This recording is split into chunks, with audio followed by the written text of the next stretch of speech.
Bonjour, ici Guy Chiasson de la boutique du vin et l'art de la bière. On va vous présenter notre nouvelle trousse qu'on a eue. Ça sert à faire 4 litres de vin en 3 semaines. Vous allez voir, c'est intéressant, c'est facile à faire et c'est le fun. Bon, cette boîte-là contient tout ça. Ça ici, vous avez un mou de raisin de Cabernet Sauvignon. Il se fait aussi dans le blanc en Pinot Grigio. En passant, c'est les 2 cépages les plus populaires. Vous allez avoir la cuve primaire. Et oui, c'est une cuve primaire. Ça va être là-dedans 11 jours. On va verser ce sac-là là-dedans. Après ça, on va rajouter de l'eau jusqu'ici. C'est sûr, vous pouvez prendre de l'eau du robinet, mais si vous prenez de la bonne eau, c'est encore bien meilleur. Bon, dans cette trousse-là, il y a des additifs. On va avoir de la bentonite. Ça, c'est un agent clarifiant primaire, puis ça aide à faire travailler la levure. C'est un catalyseur pour la levure. Vous allez mettre ça en premier. On va mettre également le sachet de levure. Puis, cette trousse-là contient 2 types de chêne. Vous allez avoir un peu de chêne torréfié, puis vous allez avoir un peu de chêne régulier, parce qu'on sait que des Cabernet Sauvignon, c'est tout le temps mieux quand il y a un petit peu de bois, puis ça apporte un peu de douceur. Fait que ça va être là-dedans 11 jours. Après 11 jours, ce qu'on va faire, il va falloir stabiliser le vin, puis le dégazer. On va mettre ce sachet stabilisateur-là. On va mettre ça là-dedans. On va refermer le couvert, on va brasser, on va le slacker pour faire tch. On va faire ça 5-6 fois pour enlever la pression. Quand ça va être fait, on va être capable de mettre les 2 autres produits. Il va y avoir un premier clarifiant, on va brasser quelques minutes, puis 1 heure plus tard, on va mettre ce produit-là, on va brasser quelques minutes aussi. Après ça, on va déposer le sac debout. 5 jours, là, la clarification va se faire, mais il va y avoir des particules qui vont se coller un petit peu sur le sac. Après le 5e jour, là, il va falloir brasser le sac un petit peu pour les faire descendre. Il va falloir attendre un autre 5 jours, puis à ce moment-là, on va être capable de transférer le vin dans le vignier de service qui est ici. Ça va se passer aussi simple que ça, là. Ça va se remplir de même. On va tout vous montrer ça. On va vous faire une vidéo étape par étape. Mais je vous dis, c'est une belle innovation qu'ils ont faite. Puis ça, là, au lieu de vous taper 23 litres de vin en achetant une trousse, vous allez en faire 4 litres. Ça va être bien plus facile, puis ça va vous donner peut-être la piqûre d'en faire plus. Fait que suivez-nous, on va tout vous montrer ça. Maintenant, on est rendu à faire le remplissage de la cuve primaire. Okay? Enlever le bouchon, bien entendu. Là, on va vous donner 2 trucs. Le premier, là, pour que ça se tienne tout seul, vous allez rajouter de l'eau jusqu'ici, juste un peu là vis-à-vis le robinet. Il va être capable de se tenir tout seul. Après ça, il va falloir vider ça là-dedans. Mais si vous rajoutez un entonnoir, ça va bien mieux aller. On procède. On va couper un coin. Là, avant, il faut le brasser comme ça. Okay. On va couper un coin. Pas besoin de couper une grosse ouverture, là.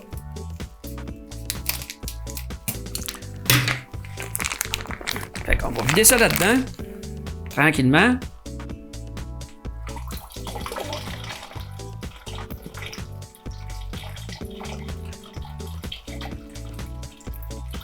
Faut pas y aller trop vite.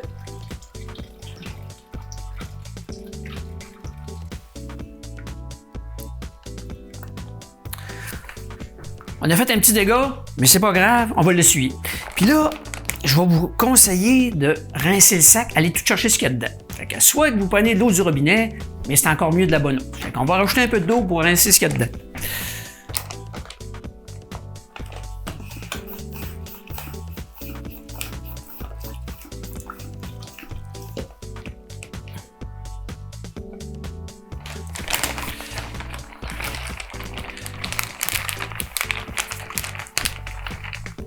Hop, on va le placer.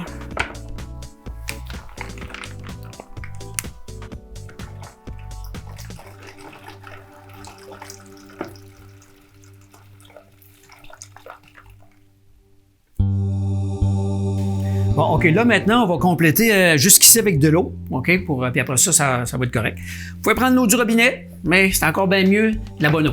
Fait que, on va remplir ça. Fait que là, c'est stable, on le tient comme il faut.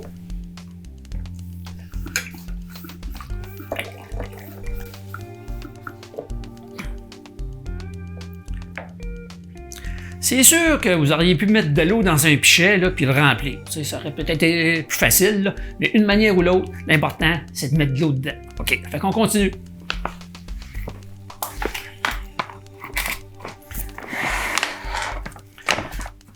Premièrement, on va rajouter le sachet de bentonite. Pardon, ça c'est la levure. La bentonite, ça va être en deuxième. Mais un ou l'autre, là, ça n'a pas d'importance. On va le couper comme il faut, ça va mieux aller. Puis là, c'est toute elle qui fait la chimie. Hein? C'est elle qui transforme le jus de raisin là, en alcool. Puis il y a juste les quantités requises. Là. Vu que c'est en plus petite quantité, que c'est pas du 23 litres, c'est du 4 litres. Là. Fait que ça, c'est fait. Bentonite.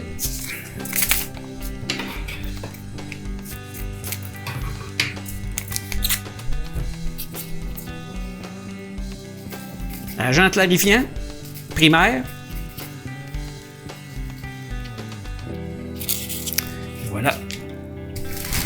La chêne. Fait que ici, c'est pas beaucoup. Là. Il y a 5 grammes de chêne régulier, puis dans l'autre enveloppe, il y a 3,4 grammes de chêne torréfié.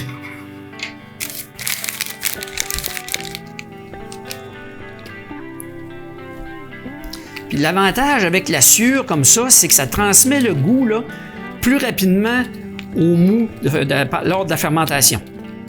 Vous savez, nous autres, on triche un petit peu. Fait qu'au lieu de mettre le vin dans le baril, on met le baril dans le vin.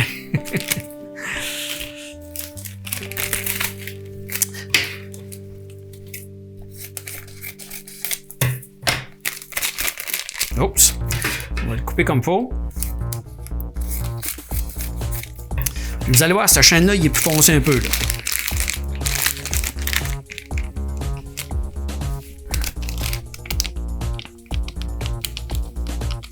Puis il va apporter un peu plus d'astringence.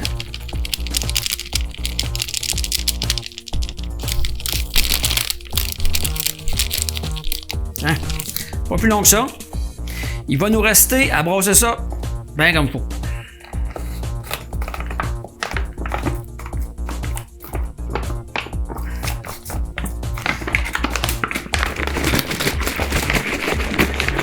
Ça, c'est une étape très importante, OK? Parce qu'il faut que le mou, là, il soit oxygéné comme il faut. La levure, pour fonctionner, ça y prend de l'air. Ça fait que, en brassant, on va tout se permettre ça. On va mélanger comme il faut l'eau avec le mou, OK?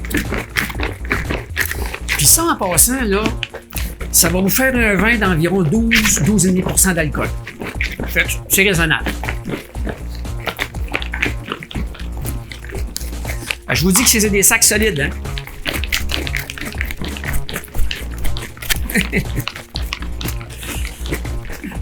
Puis vous êtes mieux de brasser un petit peu plus que pas assez. Yes!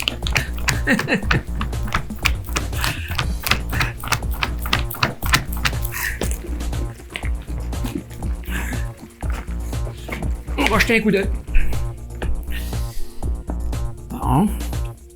Il ne semble pas avoir de particules qui n'a pas été dissous. On voit particules de bois. C'est normal cette mousse-là, parce que le jus de raisin, quand on le brasse, okay, il se gonfle facilement.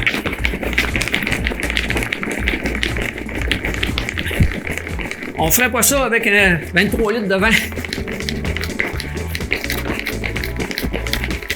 Bon, là, c'est assez. Ça fait qu'on met ça sur le comptoir. Un petit peu de chêne qui a tombé, ça fait partie de la job. Puis là, un détail très important, mais très important, il va falloir ouvrir légèrement le bouchon. OK, là, je l'ai senti ouvert. Il faut que, quand la fermentation va s'activer, ça fait du CO2, il faut que ça sorte. Fait que ça, c'est libéré, puis votre vin est à l'abri. Ça, c'est bien, bien important parce qu'on va vous mettre en garde si vous ne l'ouvrez pas comme je viens de faire. Il peut ouvrir. Fait qu'il imaginez le dégât. Fait qu'il ne faut pas que ça arrive. Donc maintenant, comme vous pouvez voir, on a dû rajouter un peu d'eau parce qu'il en manquait.